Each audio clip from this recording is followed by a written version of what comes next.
Karimnagar municipal ఎన్నికల్లో tension వాతావరణం నెలకొంది. బీఆర్ఎస్ కార్యకర్తలను అరెస్ట్ చేయడంతో గంగుల ఫైర్ అయ్యారు. పోలీసుల వాహనం నుంచి కార్యకర్తలను బయటకు తీసుకొచ్చారు గంగుల కమలాకర్. పోలీసులు గంగుల మధ్య తీవ్ర వాగ్వాదం చోటు చేసుకుంది. ఇక మరోవైపు బీజేపీ కార్యకర్తలపై లాఠీ చార్జ్ జరిగినట్లుగా తెలుస్తోంది. 6 బీజేపీ కార్యకర్తలకు తీవ్ర గాయాలైనట్లుగా కూడా సమాచారం అందుతుంది. మనం చూస్తున్నాం గంగుల కమలాకర్ పోలీసుల మధ్య వాగ్వాదాన్ని మనం చూడొచ్చు. కార్యకర్తల్ని కొంతమందిని పోలీసులు అరెస్ట్ చేయడంతో వారిని బయటికి తీసుకొచ్చినట్లుగా తెలుస్తుంది. పోలీసు వాహనం ఎక్కించారు అప్పటికే బీఆర్ఎస్ కార్యకర్తల్ని. గంగుల కమలాకర్ వెళ్ళి వాళ్లతో ఆర్గ్యూ చేసి తానే డోర్ ఓపెన్ చేసుకొని మరి కార్యకర్తలను బయటకు తీసుకురావడాన్ని మనం చూడొచ్చు. మున్సిపల్ ఎన్నికల సందర్భంగా చాలా చోట్ల ఇలాంటి ఘటనలు మనం చూస్తున్నాం. జగ్గారెడ్డి ఎంత పెద్ద గొడవ పడ్డారో మనం చూసాం పోలీసులతో. అక్కడ తమ అభ్యర్థిని కాలర్ పట్టుకొని బయటికి లాగాడు సీఏ అంటూ జగ్గారెడ్డి చాలా పెద్ద గొడవ చేశారు.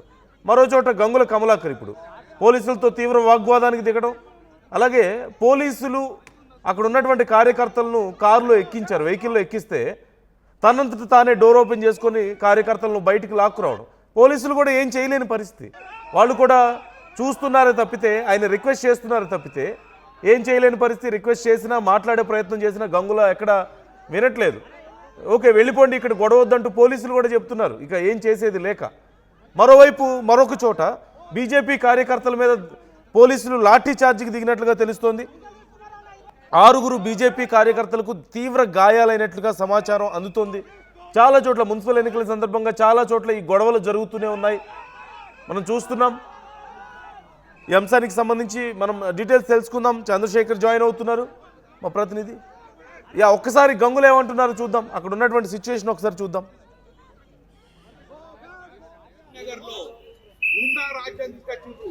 ఎక్కడో ధర్మారం మండలంలో ఉన్న వ్యక్తి వచ్చి కాంగ్రెస్ గడించుకొని అరాచకం చేస్తున్నారు. ప్రశాంత కిసాన్ నగర్ ఇటువంటి అరాచకాలు ఎప్పుడు కనవలేదు. పోలీసు రాజ్యం చేసుకొని బలవంతంగా మా కులద్రుపతి క్యాండిడేట్ అరెస్ట్ చేయడము, అలా జైల్లో డబ్బులు గుంజుకోవడం, ఇంటి పెట్టే 10,000 గుంజుకొని అరాచకం చేస్తున్నారంటే ఇంత గుండాయిజం చేస్తున్నారు. నేను ఏమన్నా నిజంగా నువ్వు ప్రజల దగ్గర పోయి ఓట్లాడుకో, డెవలప్మెంట్ ఓట్లాడుకో. ఇంత గుండాయిజం తస్మాత్ కాంగ్రెస్ పార్టీ ఈ గుండాయిజం కర్మ లేదు. కష్టం తీసుకొస్తారు. ప్రశాంతంగా ఉన్న కరీంనగర్ లో గుండా రాజ్యం తీసుకొచ్చిండ్రు. ఎక్కడో చంద్రశేఖర్ జాయిన్ అవుతున్నారు, మా ప్రతినిధి. చంద్రశేఖర్, అసలు ఏం జరిగింది? గంగుల అంత కోపం, ఆయనకి ఎందుకు అంత కోపం వచ్చింది? పోలీసులు కూడా లెక్క చేయకుండా వెళ్ళి కార్యకర్తలను తీసుకొస్తున్నారు వెహికల్లోంచి. అసలు అక్కడ ఏం జరిగింది? నందు, కరీంనగర్ లో ఉదయం నుంచి ప్రశాంతంగా కొనసాగినటువంటి ఎన్నికల వాతావరణం ఒక్కసారిగా టెన్సివ్ సిచ్యువేషన్ కి దారితీసిందని చెప్పుకోవచ్చు. ఎందుకంటే ఒక వ్యక్తి, ఇతర పార్టీకి చెందినటువంటి కాంగ్రెస్ పార్టీకి చెందినటువంటి వ్యక్తి ఇచ్చినటువంటి ఫిర్యాదు మేరకి బీఆర్ఎస్ కార్యకర్త గంగుల అంశానికి సంబంధించి డబ్బులు పంపిణీ చేస్తున్నాడని చెప్పేసి ఫిర్యాదు చేయడం జరిగింది. దీనిలో భాగంగా ఆయన దగ్గర ఉన్నది 6 నుంచి 10,000 మాత్రమే ఉన్నాయని చెప్తున్నటువంటి నేపథ్యంలో ఆయన్ని జీప్ ఎక్కించారు. జీప్ ఎక్కించిన నేపథ్యంలో సమాచారం అందుకున్నటువంటి గంగుల కమలాకర్ వెంటనే హుటాహుటిన అక్కడికి వెళ్లి తీవ్ర ఆగ్రహావేశాలు వ్యక్తం చేయడం జరిగింది. ఎవరో ఒకరు ఇతర ప్రాంతాల నుంచి వచ్చి ఇక్కడ పోటీ చేస్తున్నటువంటి వ్యక్తి చెప్పినటువంటి మాటలు నమ్మి మీరు మాపైన కక్ష సాధింపు చర్యలకు ఎట్లా పాల్పడతారనేటువంటి ఆగ్రహంతో అక్కడ జీప్ నుంచి ఏకంగా చేతిపట్టి పోలీసులందరూ చూస్తుండగానే ఆయనను బయటకు లాక్క రావడం జరిగింది. అవసరమైతే నేను ఇక్కడే ఆందోళనకు సిద్ధపడతా, ధర్నా చేస్తా, మీరు మమ్మల్ని మా కార్యకర్తల్ని టచ్ చేస్తే బాగుండదు, మేము శాంతియుత వాతావరణంలో ఎన్నికల నియమ నిబంధనల్ని మేము ఫాలో అవుతున్నాము, మా మీద ఎందుకు మీరు ఇట్లా చేయాల్సి వస్తుందని చెప్పేసి ప్రశ్నిస్తూ ఆయన తీసుకురావడం జరిగింది. ఒక్కసారిగా పోలీసులు అక్కడ షాక్ గురయ్యారు. మొత్తం మీద వారిని నిలువరించేటువంటి ప్రయత్నంలో సఫలీకృతయ్యారు గంగుల కమలాకర్. దీనిలో భాగంగా మేము మా పని మేము చేసుకుంటున్నాము, మమ్మల్ని ఇబ్బంది పెట్టకండి అనేటువంటి కోణంలో ఆయన ప్రశ్నిస్తూ బయటకు లాగినటువంటి ఇష్యూ అయితే ఒక సెన్సిటివ్ ఇష్యూగా మారిపోయినటువంటి పరిస్థితి మనం గమనించవచ్చు నందు.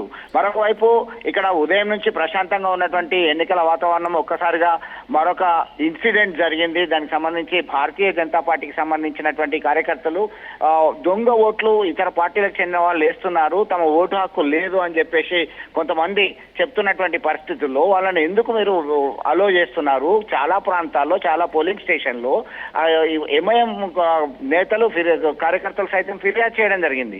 దానిలో రెడ్ హ్యాండెడ్ గా పోలీస్ అధికారులు పట్టుకున్నారు. దొంగ ఓట్లు ఎట్లా వేస్తారని చెప్పేసి, బోగస్ ఓట్లు ఉన్నాయి. ఇవన్నీ జరుగుతున్నటువంటి నేపథ్యంలో మీరు నిల్వరించాల్సిందే. ఓటు హక్కు లేకుంటే టెండర్ ఓటు అవకాశం ఇవ్వండి అని చెప్పేసి భారతీయ జనతా పార్టీలు కార్యకర్తలు నేతలు కోరుతున్నటువంటి పరిస్థితిలో ఒక్కసారిగా పోలీసులు అభ్యంతరం వ్యక్తం చేశారు. అక్కడే జిల్లా పరిషత్ కార్యాలయం ముందటనే ఉన్నటువంటి పోలింగ్ స్టేషన్ దగ్గర వారు బైఠాయించే ప్రయత్నం చేశారు. ఇమ్మీడియట్ గా పోలీసులు ఒకసారిగా లాఠీ చార్జ్ చేయడం జరిగింది. భారతీయ జనతా పార్టీ కార్యకర్తలకి నేతలకి గాయాలయ్యాయి. దీనిలో భాగంగా గునుకుల కొండాపూర్ సర్పంచ్ అయినటువంటి అజయ్ వర్మకి కాలుకి తీవ్ర గాయాలు, కాలు ఫ్రాక్చర్ అయిపోయింది. ఇతరులకి చేతి ఫ్రాక్చర్ అయ్యింది. మొత్తం మీద 6గురికి తీవ్రమైనటువంటి దెబ్బలు తాకడంతో స్థానికంగా ఉన్నటువంటి ప్రైవేట్ ఆసుపత్రికి తరలించి చికిత్స అందిస్తున్నారు. దీనిపైన కేంద్ర హోంశాఖ సహాయ మంత్రి బండి సంజయ్ సైతం తీవ్ర ఆగ్రహావేశాలు వ్యక్తం చేయడం జరిగింది. పోలీసులు మీరు కంట్రోల్లో ఉండండి, లా అండ్ ఆర్డర్ సిచ్యువేషన్ కంట్రోల్లో ఉండాలి తప్ప మీరు ఇలా దుందుడుకు చర్యలకు పాల్పడొద్దని తీవ్ర హెచ్చరికలు జారీ చేయడం జరిగింది. ఒకవైపు బీఆర్ఎస్ నేత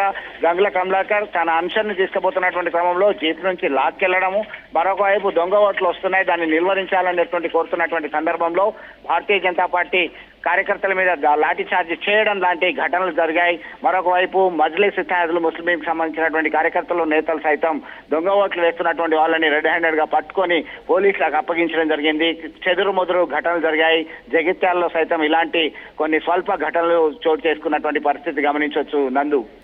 right. Thank you Chandrashekar, thanks for the details.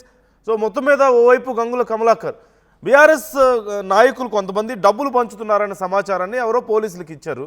అక్కడికి చేరుకున్న పోలీసులు వారిని అడిగితే నా దగ్గర ఏం డబ్బులు లేవు, నేనేం పంచడం లేదని చెప్పేసి అతను చెప్పాడు. సుమారుగా 6,000 ఎంతో తన దగ్గర ఉన్నాయని చెప్పాడు. అయితే పోలీసులు అతన్ని వెహికల్ ఎక్కించారు. వెంటనే అక్కడికి చేరుకున్నటువంటి గంగుల కమలాకర్ విషయం తెలుసుకొని అక్కడికి చేరుకున్నటువంటి కమలాకర్ ఎవరో ఏదో చెప్తే మీరు వెళ్ళి మా నాయకుల్ని ఎలా అరెస్ట్ చేస్తారు, స్థానికుల్ని, బయట వాళ్ళు ఎవరో వచ్చి ఏదో మాట్లాడితే నిజానిజాలు తెలుసుకోవాలి కదా, అసలు ఎవరేంటో తెలియకుండా మీరు ఎలా చేస్తారని చెప్పేసి వాళ్ళతో ఆర్గ్యూ చేసి ఆ కార్యకర్తను బయటకు తీసుకురావడాన్ని మనం చూడొచ్చు. పోలీసులు కూడా ఇక చేసేదేమీ లేక సరే తీసుకెళ్ళిపోండి అని చెప్పారు.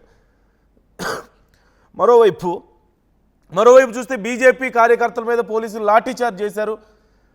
బయట వ్యక్తులు వచ్చి దొంగ ఓట్లు వేస్తున్నారు అని చెప్పి అక్కడ ఆర్గ్యుమెంట్ మొదలైనట్లుగా తెలుస్తోంది. ఈ నేపథ్యంలో గొడవ పెద్దదవడంతో పోలీసులు బీజేపీ కార్యకర్తల మీద లాఠీచార్జ్ చేశారు. అనేక మందికి తీవ్ర గాయాలైనట్లుగా తెలుస్తోంది, చాలా తీవ్రమైనటువంటి గాయాలు. దీనికి సంబంధించి ఇప్పటికే బండి సంజయ్ రెస్పాండ్ అయ్యారు. బీజేపీ కీలక నాయకులందరూ రెస్పాండ్ అవుతున్నారు. ఇష్టం వచ్చినట్లుగా మా కార్యకర్తల మీద దాడులు చేసుకుంటూ పోతే చూస్తూ ఊరుకోమంటూ హెచ్చరికలు జారీ చేసినట్లుగా తెలుస్తోంది. ఒక్కసారి ఆ దాడి జరుగుతున్నటువంటి ఆ లాఠీచార్జ్ జరుగుతున్నటువంటి తీరును ఒకసారి మనం చూద్దాం క్లియర్గా.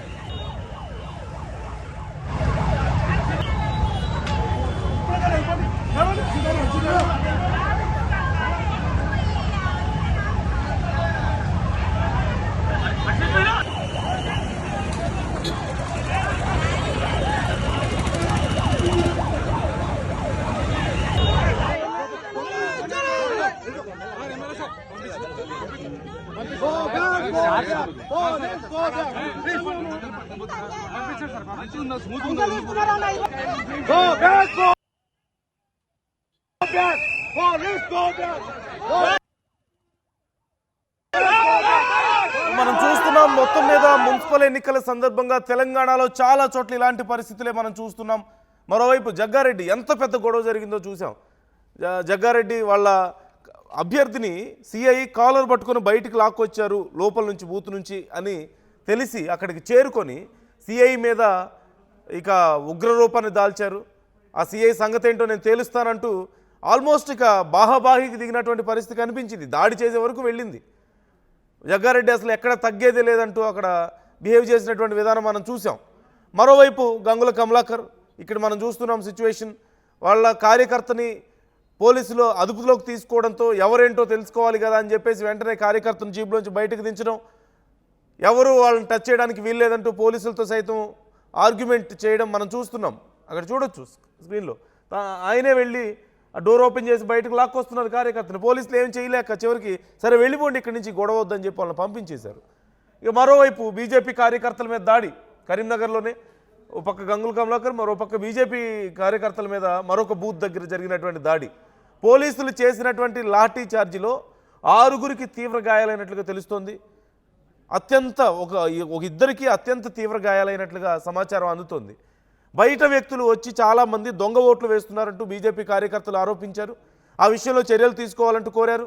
అక్కడ ఆర్గ్యుమెంట్ పెరిగి పెద్దదైనట్లుగా తెలుస్తోంది పోలీసులతో. ఈ నేపథ్యంలో పోలీసులు వారిని చెదరగొట్టేందుకు వారి మీద లాఠీచార్జ్ చేస్తే తీవ్రమైనటువంటి గాయాలయ్యాయి. దీనికి సంబంధించి బీజేపీ అగ్రనాయకులు సైతం రెస్పాండ్ అవుతున్నారు. బండి సంజయ్ చాలా సీరియస్ అయ్యారు. మరింతమంది నాయకులు ఈ అంశానికి సంబంధించి ఇప్పటికే డీటెయిల్స్ తెలుసుకుంటున్నట్లుగా తెలుస్తోంది. ఒకవేళ అక్కడి నుంచి చెదరగొట్టాలనుకుంటే కాస్త సెన్సిటివ్గా వ్యవహరించాల్సింది పోయి అంత దారుణంగా లాఠీచార్జ్ చేస్తారా, ఇంత దారుణమైన గాయాలైతే ఎలా అంటూ వారు ఆందోళన వ్యక్తం చేసినట్లుగా తెలుస్తోంది. ఖచ్చితంగా ఇలాంటి వాళ్ళ మీద చర్యలు తీసుకుంటాం అంటున్నారు. రాష్ట్రంలో పాలన సరిగా లేదు, ఎన్నికలు సరిగా నిర్వహించడం లేదంటూ వారు ఆరోపిస్తున్నటువంటి పరిస్థితి కూడా మనకు కనిపిస్తోంది. మొత్తం మీద అక్కడక్కడ కొన్ని ఉద్రిక్త పరిస్థితులు మనం చూస్తున్నాం. మిగతా చాలా చోట్ల పోలింగ్ చాలా ప్రశాంతంగానే సాగింది. మీ అభిప్రాయాలు ఏంటి జరుగుతున్నటువంటి గొడవల విషయంలో? కామెంట్ చేసే ప్రయత్నం చేయండి. అసలైన తొలి వెలుగు. ఫాలో వాట్సాప్ @తొలి వెలుగు official.